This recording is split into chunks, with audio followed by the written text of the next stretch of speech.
From teacher to Archangel channel, Julie Geigle has been on a journey to enlighten those drawn to her work. Julie is a channel for Archangel Metatron, keeper of the Akashic Records and numerology. Join us today as she shares how she got into psychic mediumship and became a spiritual life coach. I can't wait for you to join us in this episode.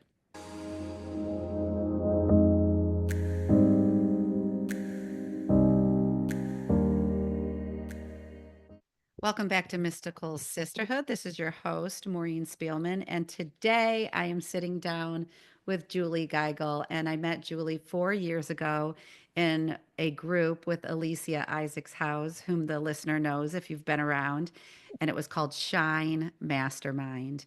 And Alicia made the invitation and said, I think you might like this. And it was a very small, intimate group.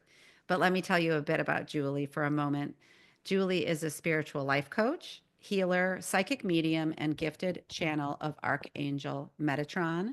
She teaches people on a spiritual journey how to create a deeper connection with God, awaken to their spiritual gifts, and live the happiest version of themselves. She's the creator of Lightworkers Academy, an online spiritual program designed to reveal and strengthen your spiritual gifts, turn your sensitivity into your superpower, and deepen your connection with the divine. So I just love each of these things, Julie, and I want to thank you for being here. You are so welcome. I'm honored. Yeah, it's so fun. We were just having a lot of fun talking before we began recording. I remember because we haven't had a lot of contact personally since we did the group, but I always remember that you were a former teacher and then you came into the gift of channeling Archangel Metatron. So if it Yeah, feels right to start there and absolutely. yeah, It where you was came from. an incredible journey in my life at that time. I had actually, I'll just back up a little bit.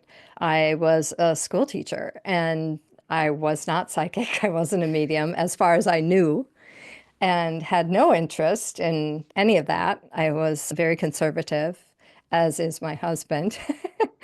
And my father died. And I was very angry at God because at my father, I felt like he had committed suicide because he died of cancer. Mm. And he died because he smoked his whole life. He was a chain smoker. And the doctor told him, if you don't stop smoking, you're going to end up dead. And so he stopped smoking, or so we all thought, and he hadn't and ended up dying. And it was at a time in my life where I just was not ready to live without my dad.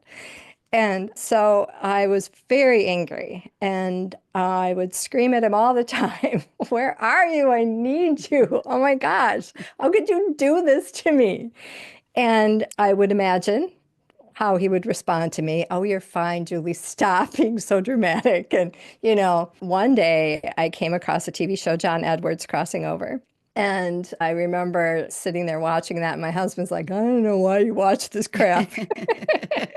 But what I love about John Edwards is that he has teaching moments. It's just not reading for the people in the audience, but he stops and he explains things and he teaches us and helps us understand what is really happening on a bigger scale. And it was through that experience that I realized that these conversations I was having with my father were not made up, that I was actually talking to my dad. Remember watching that show thinking, I want to do that. I want to be a medium. I want to help people communicate with their loved ones. And then, yeah, I left teaching and became a medium. Well, so let me just remark on a couple things you just shared. When you said, I heard the voice, I thought, oh, that's so interesting because what we think that is a conversation we're making up in our head was not really for you. And then you put that request or sort of that offering out into the universe of, I'd like to do that. And so then what happened? Yeah, so then it just all of a sudden it was a clear stream of communication with my father. Like he was right here in the room, Right. sitting in the chair with me. And I ended up leaving teaching. I opened my own business, Heaven Sent Healing, that I have to this day. I just celebrated my 18th anniversary. Wow. I just can't believe it's been that long. Yeah. And as I moved through my experience in this field, I came upon a friend who introduced me to Esther Hicks, who channels Abraham. Hmm. And she had given me this like 15 video set program. She's like, "You are going to love this. You have to watch this." And I'm like, "I don't know, I'm pretty happy where I'm at." Yeah. And so I thought, all right, I'll humor her. And I remember sitting down watching it. And the next thing I know, my husband's watching it with me. And he's like, "What's the next one? What's the next one?" Wow. I'm like, "Oh my gosh." And we were thoroughly getting into it. So by the time we got to the last one, all of a sudden it just took me over. The same thing that happened when I had watched John Edwards of, oh my gosh, I want to do this. I want to channel. Mm-hmm. And I remember that night I did automatic writing Mm-hmm. and I put it out there. God, I want to channel. I want to be a channel beyond just the mediumship. And I said, and I heard very clearly, yes, you're ready. And then I made, see, only me, right? I made stipulations. I'm like, all right, I'll do this, but Okay. What were they? it has to be somebody I know. It can't be this goofy Okay. name that is like left field. Nobody's ever heard, like Frosty. And it has to be somebody I know and somebody I'm comfortable with. And then, like I said, I'm automatic writing, and the word Muhammad came in. Mm-hmm. And the first thing I thought of was Muhammad Ali. Yeah. I am not channeling Muhammad Ali. And I just could not make a connection. And I'm Catholic, very Mm-hmm. church every Sunday. And I remember asking my husband, "Do we know anybody named Muhammad?" Yeah. And he's like, "Well, yeah, Julie, Muhammad in the Bible." I'm like, "Oh, in the Bible." I'm like, That's I funny. can do that. I can channel that. Yeah. And so I got a group of women together. My mom was one of them. I drug her, Uh-huh. a few good friends, people I knew that were connected. And I'm like, all right, we're going to do a book club. And the whole goal was we're going to learn how to channel. We're going to come together. We're all going to learn how to channel. We're going to channel together. What I didn't know was that nobody was interested in channeling. They were interested in me channeling. Wow. Yeah, I can see why. Yeah, And that's awesome. we started with Seth Speaks. If you've never read that book, I highly recommend it. It's old, but it's amazing. Yeah. And we came together once a week and we talked about deep dived into each chapter. And Hmm. then I would channel the last 10 or 15 minutes and they would ask questions and then I would channel information that came through. And Muhammad was the main guy. And I worked with him for about a year. Hmm. And he was a very soft, gentle energy, very much like I am. And then I went to a retreat, a healer's retreat where you offer services. And the gal that I roomed with, she was doing a massage on me, and I was going to channel that night. And she said, "Oh, I don't think you're going to be channeling Muhammad tonight." And I said, "Yeah, I was feeling the same way." Hmm. But I'm pretty particular about who I channel. I don't know about this. And Hmm. all of a sudden she burst into tears and she's, "Oh my gosh, I can see the wings." She said, "Metatron has come in and Hmm. he has just become merged into your energy field and Wow. become one with you, and you're channeling him tonight." And I was like, "No, no way. I don't know Uh-huh. Metatron. I don't want to do Right. anything new. I love Muhammad. Leave me alone." And he knows the trepidation you're Um, experiencing, but you're safe, it's supported. And yeah, he came through and I've been channeling him ever since. And it's just been an amazing experience. yeah. Do you feel like that journey being led into it, Julie? Because you mentioned being brought up with a more traditional religion. Was that a process for you to let go of just teachings you had learned or any limitations that had been placed upon you that you needed to kind of expand into?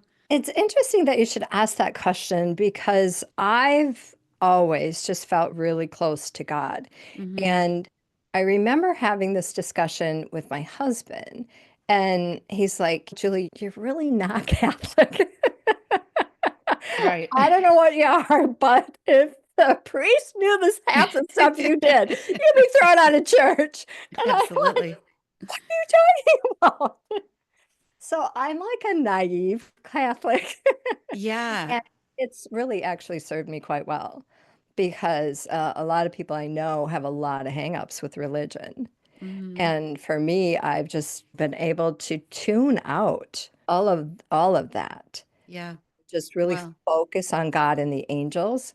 And I love going to church because I can feel God and I can feel the angels there, that's so not because beautiful. of Yeah. anything that they're saying. Yeah. Yeah, I love that. And it almost seems like the most, I'm going to use the word Catholic, but like the most beautiful thing that you're doing. This presence is coming through you. So that word can be shared here on earth while we're just living our lives. And when people first started coming and sitting with you and listening, I can just imagine it's like, how does that make you feel? And it makes you feel so full and alive and Yes. seen, I would imagine. Yeah. Absolutely, Mhm. absolutely. And just the energy, you can feel the vibration and the energy. It is just such an experience of otherworldliness, if Yeah, right. you will.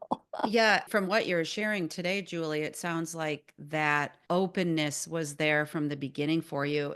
I was just talking to a good friend who is also a channel, and she recently had a new energy come through her. And again, it was while she was having energy work done. So I find it interesting that you're talking about you were having this body work done at the time. And I think that to me speaks to body work, energy work really does work in whatever way it does to shift energy within us to possibly release or open us up to newness, I would say. Yeah. I Yeah. would totally agree because even if I dial it back from the medium work that I did, was struggling with migraines and headaches as a teacher, and I sought out Reiki. Hmm. And that's really, and the Reiki practitioner I worked with was also an angel, she worked with angels Yeah. and she did readings and all of this other stuff and angel workshops, and Mhm. I attended one, and it just really all the pieces just fell into place. But I would wholeheartedly agree with you, Maureen, Yeah. that the energy work, whether it's just simply a massage Hmm. or Reiki, or there's just a million different things out there nowadays, but that often is the very first step for people wanting Yeah. to escape from Mhm. suffering. It's these things that I feel like up till sort of recently, in a sense, we thought were just standalone practices or offerings. But I feel like there's such a call right now for us to come into ourselves and embody who we've come to share with the world. And are you sensing changes around that or seeing expansion happening in your own work, in your own world? Absolutely. I've worked closely with India for probably six or 7 years now and became officially enlightened a few years ago. Hmm. And it's just been, again, one of those experiences that has just set me on another course, Mm. another heightened awareness of Yes. consciousness, and just looking at everything from a completely different perspective. I never thought it could be more than what I already was experiencing. And here it's like this explosion of a completely different reality Mm. appeared. And it really is just a sign Mm. that there are more and more, we hear about more and more people having this self-realization.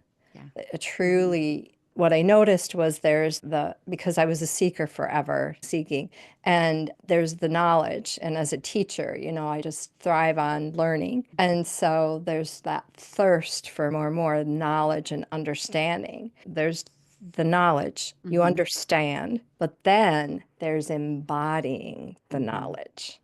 having that firsthand embodying is just the ultimate word that I've come upon, because there it's just so difficult to explain that merging, if you will, of the knowledge with the actual embodiment of the truth. Mm-hmm. And I'm not sure if you wanted to move into this direction or not, but one of the truths that arose for me is one that we hear in the spiritual world all the time, which is this is just an illusion. Okay. But to embody that means that on a larger scale, you begin to dismantle and dissolve the self, the you. And that was my biggest block in attaining self realization, enlightenment. I think self realization is more the buzzword, because enlightenment comes with just a whole host. It's like religion, Mm-hmm. comes with a whole host of ideals, if Yeah. you will. And self realization just seems to be more down to earth for people to grasp. But we're living in two different, completely different realities. So Yeah. we have the human reality where there is a self, and then we have the spiritual reality where there is no self, there's no thing, there's nothing. I always explain it to my clients that it's a loop. It's called the human loop. And when you're in the human loop, there's a soul, and there's death, and there's rebirth, and there's heaven and angels, and I call it a loop. And Mm-hmm. there's all of that. But when you're self realized, there's nothing, there's no thing. We're all one in this Mm-hmm. vast stream of consciousness that's running in the background of all of us. And so there ultimately is no soul, because the soul is attached to the human. Oh, wow. And if Yeah. the human is an illusion, Mm-hmm. then the ultimate reality is that there is no soul. Mm. But when it does, and I always tell my people, just because you're enlightened, just because you're self-realized, doesn't mean you stop being human. Mm-hmm. You're still in the human loop. You're still Okay. evolving. You're having lessons. You're experiencing things, blah, blah, blah, blah, blah. But the ultimate reality is that none of it's real, and that it is just an Wow. experience of the ultimate truth, which Mm. is love. So beautiful. I really haven't heard that explanation, so I am glad that you went there and it's so deep.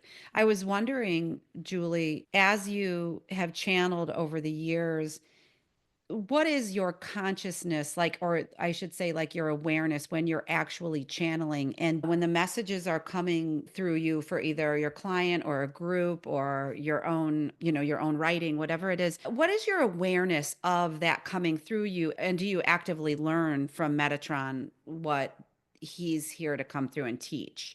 Is it all simultaneous, I guess? Yeah, so it's interesting. And my experience, and I know this is a common complaint that I hear from people all the time. And it often, even in mediumship, when people are connecting with a loved one in spirit, they're like, I can't feel my loved one around me anymore like I used to. Or, I don't feel like I have that strong connection that I used to have. Yeah. And what happens, there's this period of, I always compare it to a brand new coat, right? When you buy something brand new, it feels so amazing. And you're so proud to wear it. And you run around and you feel so amazing. But after about a year, that kind of wears out, right? Or a few Hmm. months or a few Yeah, days. definitely. And then it's not new anymore. And you don't have that magical feeling anymore. So there's a new normal, is what I Hmm. call it. And so your loved one hasn't gone anywhere. They're still as close as ever. Wow. Your spiritual team is still there connecting and working with you Hmm. constantly. Hmm. You've just gotten so used to the connection, the experience, that it's become your new normal. And there's Yeah. not that newness with it anymore. Okay. Yeah. So then when Yeah. people hear that and understand that, then there's just like, oh, okay, that makes a Hmm. lot of sense. For me, in the beginning, in the early days, it would be a big to-do to go into channeling, right? But now it is just who I am, right? Yeah. Metatron is constantly working through me. He's constantly sending and receiving messages, and it's constantly just an extension of the energy that I work with. Yeah. Yeah. Okay. Yeah. So that to me spells out that that oneness and the blending of the consciousness. I'm thinking of a couple things. I'm thinking of the recent skyrocketed podcast, the telepathy tapes. And I don't know if you've listened to that. Mm. I've heard about it from several friends, but I'm only on episode 3 of 10. So far, what I've gotten is that these children who are nonverbal and often have been diagnosed as autistic, but they are nonverbal, that they communicate telepathically with one another. And I think where they're going is that there is a blending of consciousness. Like, how can they do that? They've never spoken, but they're able, if they give them a tablet for like typing out, all of a sudden they're finding out some intelligence is there and some abilities, which I think is going to be, I think it's a very popular podcast now, which I take to be a very cool sign of like, wow, people are really interested in the talk around this. So there's that. And it's really cool work that you will love. Yeah. And then I think for my own journey, people would probably relate to this is I think when we set out, and maybe there is some indoctrination around it, but if there's Maureen and then she goes to church, where I'm being indoctrinated is that I'm separate from. And so I think angels or my guides or the energy that's there for me all the time, I've misinterpreted as separate from me, that I'm disconnected from. And so, do you see that with clients who come in? And is that all like our cultural conditioning around just separation in general?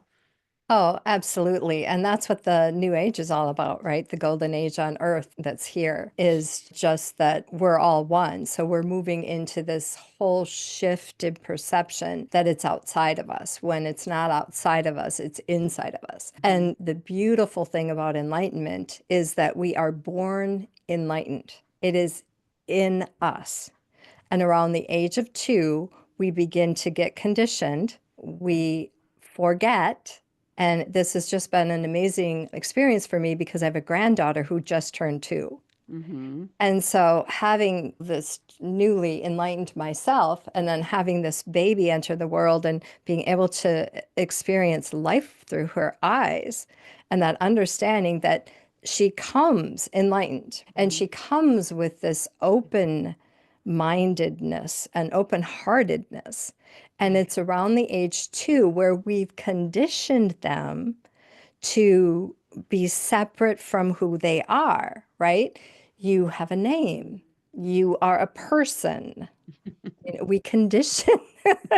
And I mean, just watching all this, but it's just been so amazing to watch this. Julie, that says to me, there's so much opportunity in that. So, these messages about these enlightened babies coming in, if these types of messages are broadcast in a sense or disseminated, they'll just grow and will understand. Like, that's why after I did health and wellness coaching, which I was like, I want to go deeper, I did conscious parenting. And that Yeah. was a lot based in Buddhism and Eastern philosophy. And so there's a lot of growth around that right now, which kind of dovetails with what you're describing. But it must just be magical to be in that position as a grandparent to, I don't know if you would describe it as like whole new eyes than the way you brought up your own, not brought up your own children, but just like just the clear lens you can now see through. And I won't call it truth, but I think it is. I just think it's there for us to really consider. And if so, how do we parent these children differently than what came before us? Yeah. Yeah, Yeah. it's cool. Hmm. Most definitely. It's Yeah. an incredible journey, that's for sure. Yeah. I love that. I was going to ask you as just like a more foundational angelic question is how do you differentiate in between an archangel and an angel? Are these the master angels that became masters at some point? Like I said, I work with Archangel Metatron, who isn't the most well-known angel. And like I said, in the very beginning, I really pushed back on that. Like I said, I started with Reiki, and I remember my Reiki practitioner had did an angel workshop and was helping us to make the connection with our team, our spiritual team. And she had us do some kind of an exercise. And I remember going home and I can't even remember what the exercise was, but remember standing in the kitchen and I could feel this enormous energy behind me. And it had been with me for a while, but I've just been ignoring it. And I got brave and I said, "Who's there?" And I heard the word Metatron. So Mm, this is way before I even started channeling Metatron, years. interesting. And Yeah. I remember going to class the next day, and I couldn't wait to share the story with her because I had no idea who Metatron was. I was just so freaked out. I couldn't, I'm like, back on the shelf. Okay, back on the shelf. And I said, and she's like, who came? Who came? And I said, Metatron, do you know who he is? And I remember her eyes popped. She's like, oh my God. Because he's Wow. like the main archangel up there and he doesn't get a lot of credit, but it was so fascinating to work with Alicia because she does Akashic Records and Mhm. Metatron's in charge of the Akashic Records. Oh, wow. Then when I Yeah. was led into numerology, come to Uh-huh. find out Metatron's the master of numerology. I'm like, oh my gosh. It all made sense. And it all just comes together, winds itself around. And so archangels just have for me, a bigger intensity. And that was the main thing I felt with Metatron. Metatron's not like the rest of the angels because most of the angels are soft and fluffy. And Okay. so that's been my designation between angels and archangels is Hmm. archangels have like even Archangel Michael, they have this ferociousness, if you will. This might not be the appropriate word, but Presence, right? the Mhm. presence, very Yeah. strong, very Hmm. powerful. Whereas angels, soft and fluffy, Yeah. they're not intimidating. They're very gentle. They're very kind, soft spoken, if you will. And for me, that's been easy to delineate one from the other. But the other fascinating thing I found out is that we each have a plethora of angels. So, like thousands upon thousands, an army of angels is with each person. And we don't share this army with each other. Uh-huh. Because I remember growing up thinking, I'm sure other people have way worse problems than I do. I don't want to take up your time. Yeah. Go help people Hmm. who really need you. Hmm. But then when I found out that I've got my own team Wow. that's Yeah. just assigned to me and nobody else, and they're just hanging out, Hmm. waiting for me, Hmm. then I was like, oh, Yeah. let's put them to work. Yeah, that's awesome. That's a huge realization. I was talking to my sister yesterday and she had something going on and I just said, I've been practicing a lot offering things up to the universe. So it's like offering up to our angelic team, offering up to our guides. I love that. I was not taught that. And so as an adult, like getting it through there, it takes lots of times for it to enter into my brain, like you were talking about knowledge, then the integration, and then the embodiment. Hmm. Absolutely. And Yes. one of the biggest things that's helped me, and I working with my clients, they're always asking, how do I find out who's in my team? How do I connect more deeply with my team, open that communication up?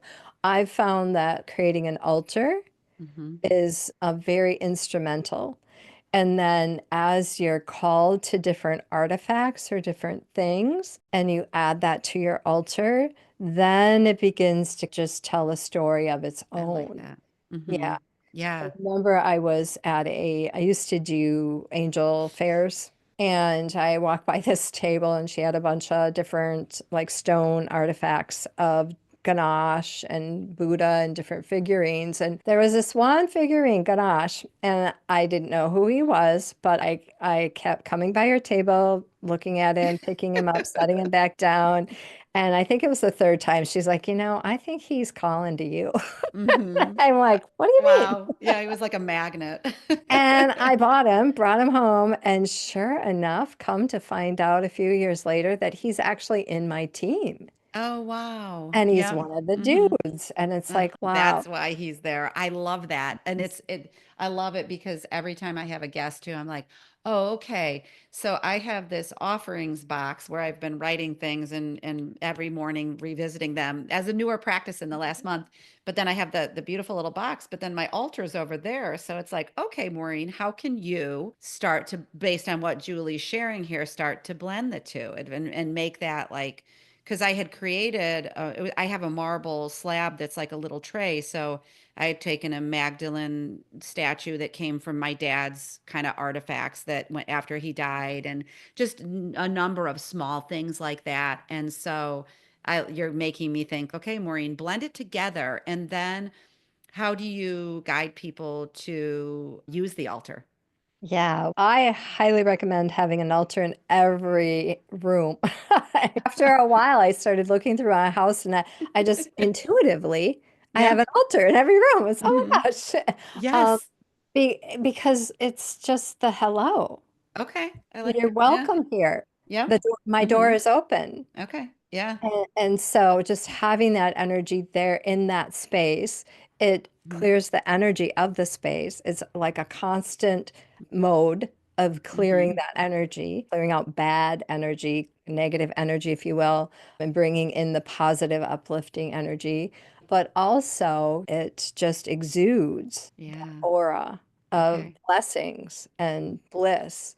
Mm. And so, I mean, as far as using the altar, it's not so much using, I loved your Hmm. intention setting box. That's a great way to Hmm. use the altar. I've Hmm. got affirmations on my altar as well that Hmm. empower me and give me inspiration. But I really believe that it energetically it clears your space. And we Yeah. all need that on a 24/7 basis. That Absolutely. Yeah. If you thought about humans just walking around, living our lives, not really in awareness of what's here for us, caring. what are some of the simplest things that our angel team wants us to know? They're always there. They Mm-hmm. don't judge. They're not judging you ever.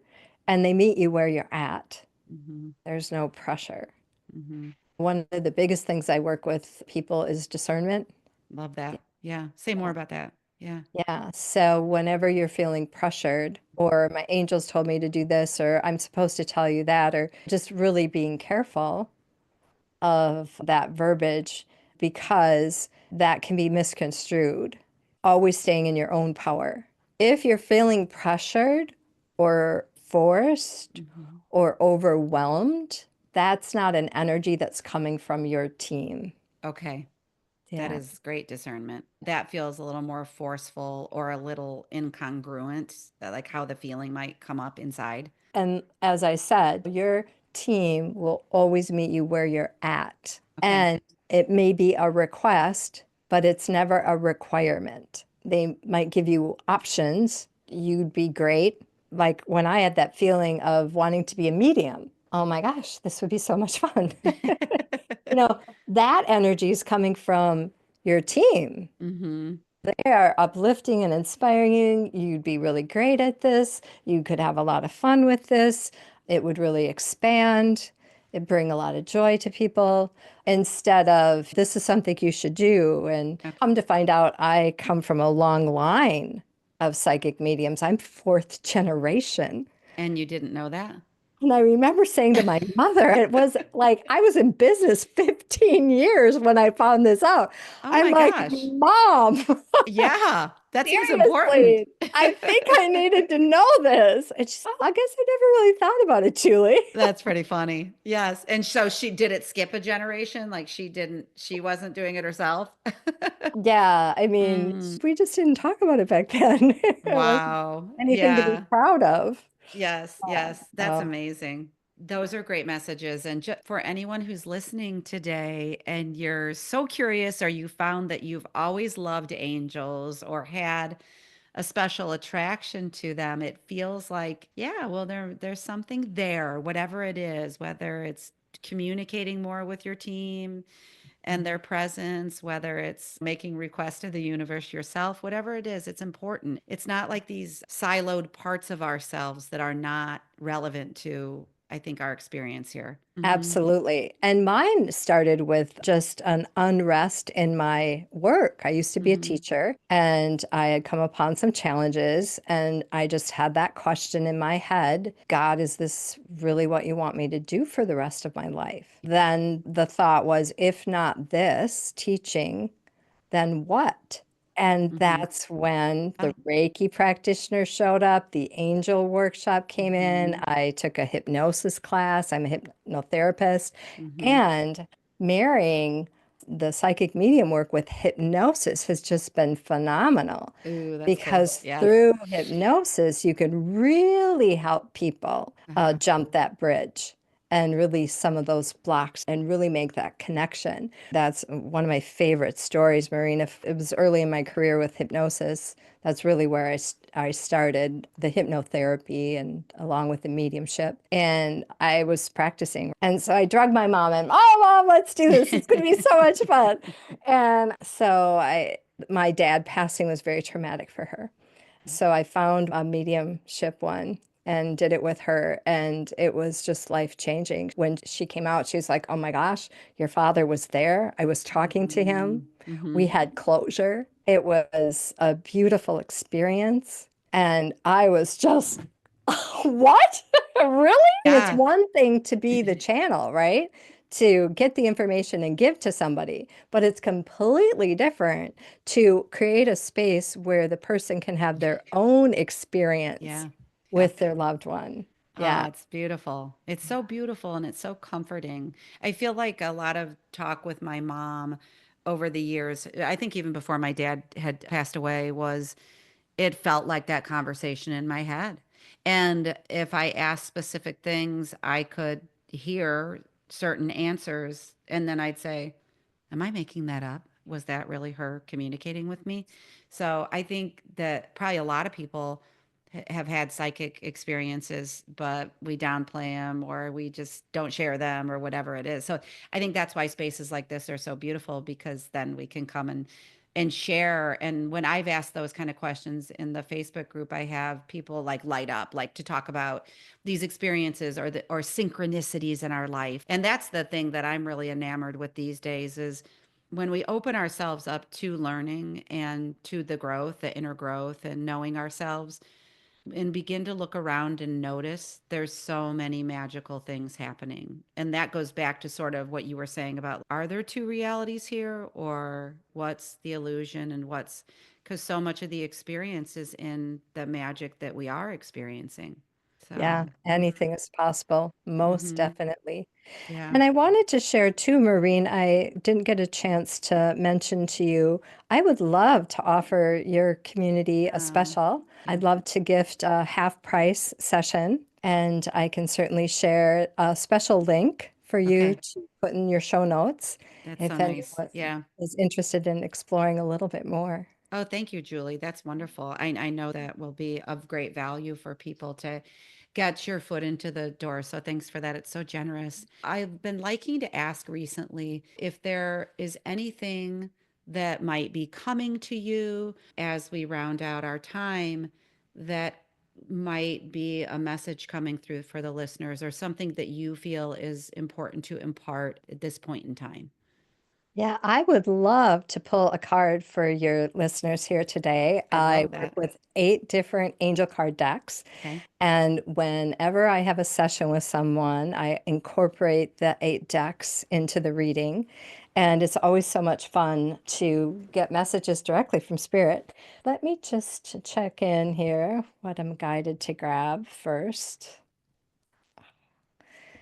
And of course, right away, Metatron, the Metatron deck you gifted me. What? Oh, I remember that. I remember that. That's when Sarah started college out in California. And I remember the shop I bought that in. Such a beautiful deck. That was so kind of you. Oh my gosh. It was a beautiful surprise. All right. So I'm going to have you just take a nice deep breath. You'll be like surrogate for your whole community. I love it. Okay, I can do that. And I'm just going to shuffle the cards. And I just want you to open your heart to receive whatever message Metatron wants to bring in for us all here today. All right. So the card that comes in is the healing card. Mm, beautiful. And the message is pause to receive. And it comes with the number 43. And 4 plus 3 is 7. 7 means you're on the right path. So right now, I want you to just, again, go into that sacred space, close your eyes, And we're just going to call in Archangel Metatron and just feel a beautiful healing moving down into your crown chakra, clearing out any blocks to receiving, any blocks to upgrading. And just feel your heart open to this beautiful grace coming in, flooding in, opening up opportunities, creating experiences for your fullest expansion of your soul, of your spirit, assimilating into this new earth energy as you are ready. And so it is. Hmm. Yeah, so beautiful. Thank you. I love that. Every part of it and just the feeling that's here. Yeah. Yeah. Thank you, I can Julie. always Thank feel you. your taps in because the tone of my voice changes. I'm like, oh, he's here.